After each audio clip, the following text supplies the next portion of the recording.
How do you think it makes little kids with stutters feel when they see you make a comment like that? It's very clearly a cognitive decline. Okay. That's what I'm referring to. It makes me uncomfortable. You have I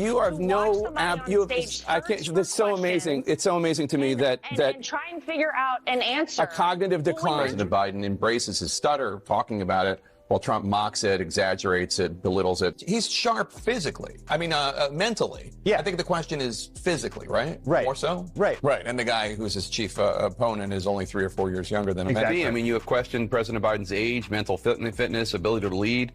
Of those supporting Biden, you said, quote, "Shame on all of you pretending everything is okay. You're leading us and him into a disaster." Do you worry that you damaged him at all?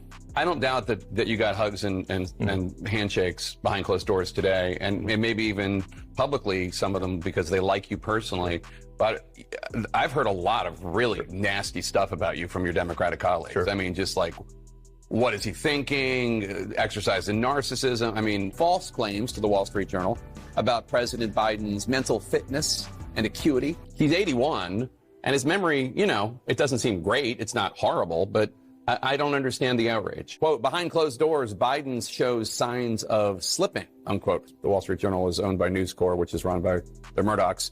Beyond the headline, there is some critical nuance here. The article is mostly based on observations of Republicans, with former Speaker Kevin McCarthy the only one going on the record. They do note in the article that most of the criticism comes from Republicans. Have you heard any concerns from anyone who has met with President Biden about him seeming a little slower? No. The Russians are trying to make us and the public not trust our election integrity. Joe Biden has dementia, all this stuff. Jake Tapper of CNN is another mainstream media personality who cannot be referred to as a journalist anymore. He's coming out to claim that they didn't know that Biden was experiencing a cognitive decline. Now he's written a book accusing the Biden administration of hiding Joe Biden's decline from the American people. During the 2020 presidential election campaign, concerns about Joe Biden's health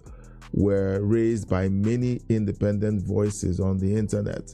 But CNN's response was to discredit and call them conspiracy theorists for pointing it out. It's funny how many of those conspiracies turned out to be true. Then Joe Biden was returned as the winner of that election, and it was a painful 4 years for those of us who had eyes and a working brain. We watched Tapper smear and attack people who brought up Biden's decline, including Democrats. He played an active role in the machine that covered up Biden's decline. He would take offense when anyone pushed back on him. And now he's only just realizing how bad Joe's decline was. He's acting as if he didn't see Joe Biden almost every day for 4 years. He was part of the grift, selling Joe Biden's phantom mental agility to the American people, peddling the sharp as a tack behind closed doors and hoping that Americans wouldn't notice. How about constant footage of the leader of the free world being led about like a toddler, not able to control his bowels, unintelligible speech, 1,000-yard stare, and lack of direction? I think Jake Tapper hopes that you magically forget the last 5 years. After being gaslit by CNN, MSNBC, ABC, and every other content outlet out there, we're done with all that. Americans rejected their narrative by voting for Donald Trump in a significant landslide win.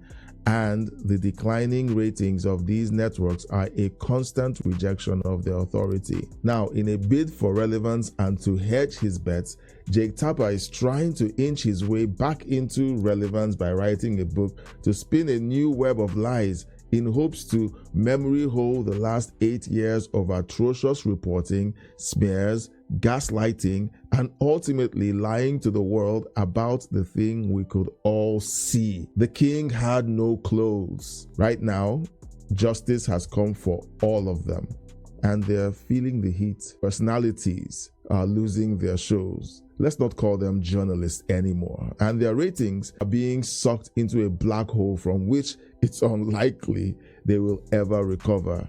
And there's now a mad rush by all of them towards starting podcasts, YouTube channels, and writing books. They will wear their shame till the end of their days, believe me.